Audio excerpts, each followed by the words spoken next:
Next question. Over the past few months, I've settled into a feeling of ease and trust and abundance.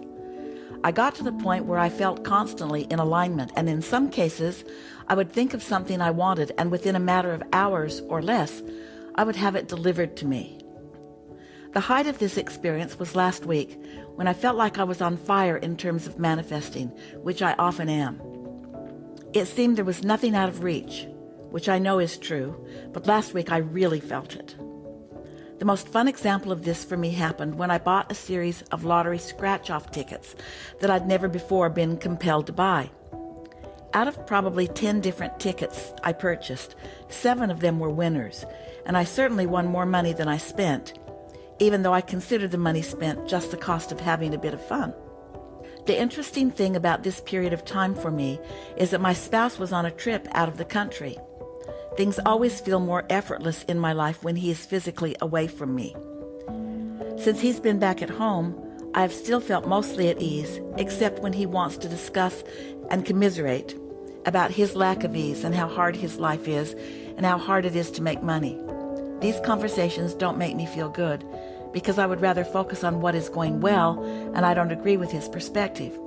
My life is not hard and money is easy and fun to make.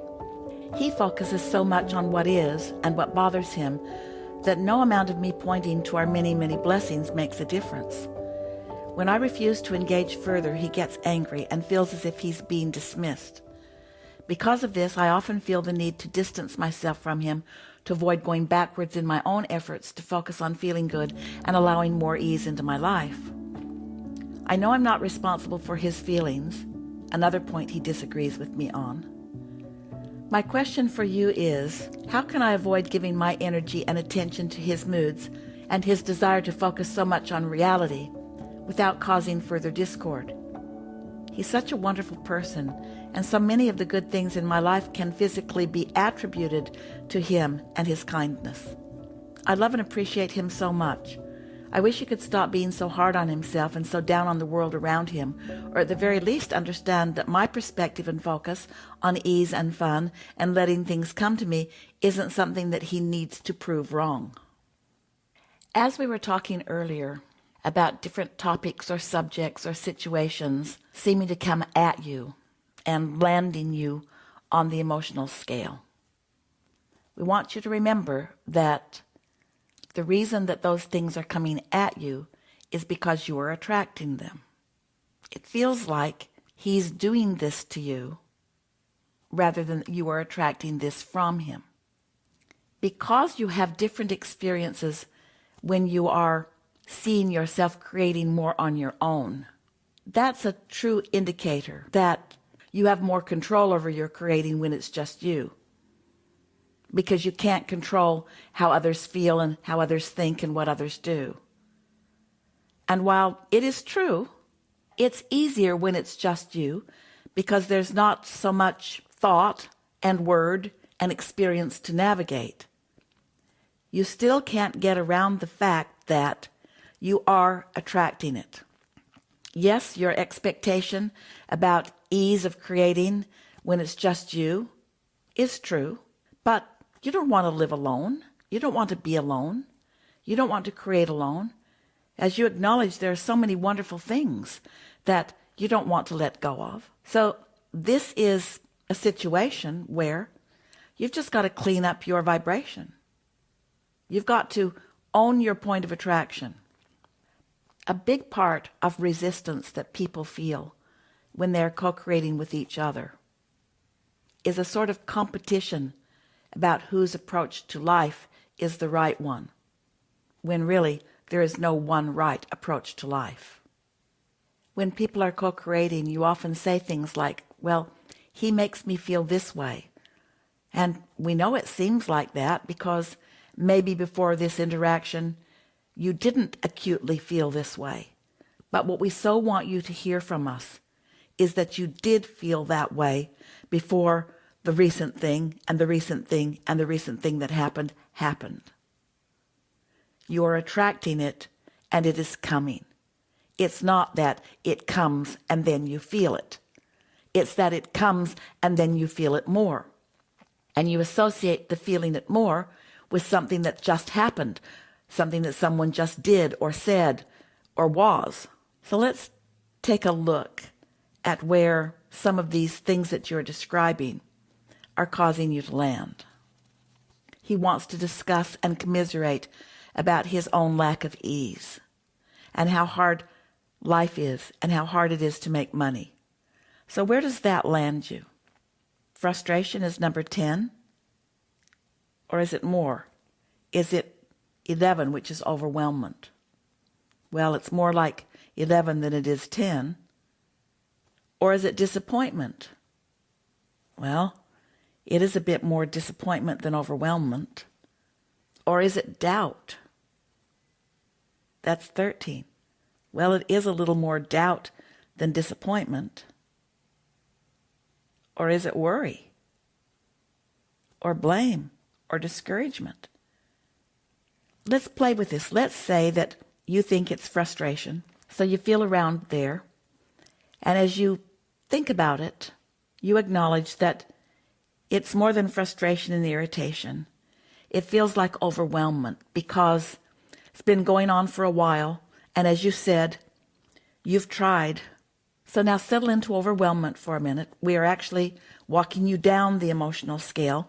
That sounds weird, but we're doing it in order to help you own where you are. Because if you don't know where you are, then you make up stuff to explain why you're where you are. So stay with us a little bit. Overwhelmment. It's been going on, and no matter what you say, he doesn't budge. Disappointment. You're disappointed that he's not trying harder, or that what you're saying isn't working better, or that your good example, as often as you offer it, isn't helping. Doubt is a step lower. You sort of doubt that it's going to help because it hasn't been. And then you worry that you're sort of resigned or confined or stuck in this place. That's 14. And then 15 is blame. Clearly there is blame there. You blame him for the part he plays. Discouragement. That's a step below. You are discouraged. It's understandable, but own it. You are. Is it anger? It doesn't feel like it goes lower than 16. Certainly doesn't go into revenge or hatred or jealousy. And it doesn't go into insecurity. So we would say you are hanging around at 16 on the emotional scale. Discouragement as it relates to this situation. Now we want to ask you, and this is work that you've got to do. Since this situation lands you there, it does. What other things are going on that also point to that? And as you pay a little bit of attention, you'll notice it's not just this situation. It's other things too. It might have to do with global things or things in your country. It could have to do with overall economics. As you feel around, you'll feel other things. And as each of those situations that we are poking around at and highlighting here come up, and as you then, one by one, as they come up, don't go looking for them, they'll show themselves to you. You deliberately make a statement as you move up the emotional scale. Your hanging around on the emotional scale place will move. Now we know you're going to want to take some issue with us about this because you wrote a lot about how you've settled into ease and trust and abundance. We know you feel that way. And we're not saying that you don't feel those things too. But if you will acknowledge that you do have a discouragement thing going on, and then you soothe it by choosing the emotion above it, and then choosing the emotion above it, you're going to move your point of attraction. And it will show up in all the topics that you didn't describe to us here, but we know for sure are in your life and relevant to this discussion. We know you have a wonderful relationship, and we know that your life is mostly good. And then one last thing.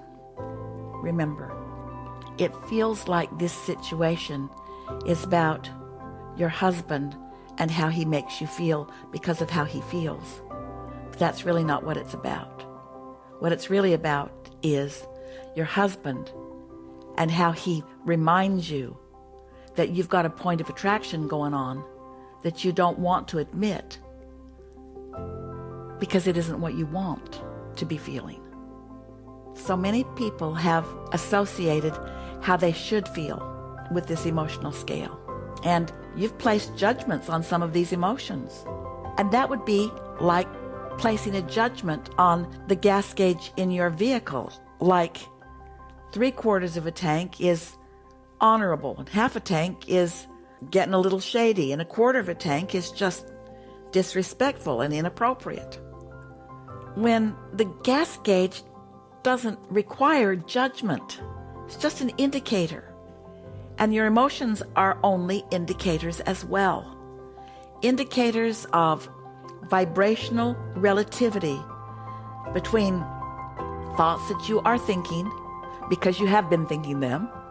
In other words, usually how you've been feeling is pretty much how you are feeling without doing deliberate work, as we are encouraging. There's no right or wrong in emotions.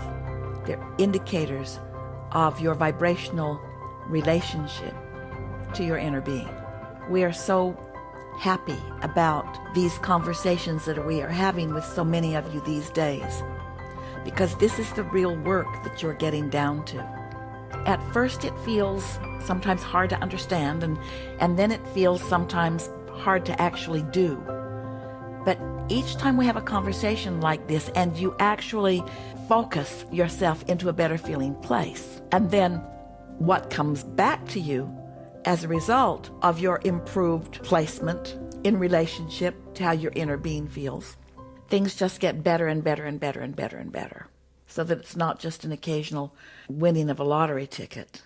It's everywhere you turn, there is a reflection of your good feeling emotions.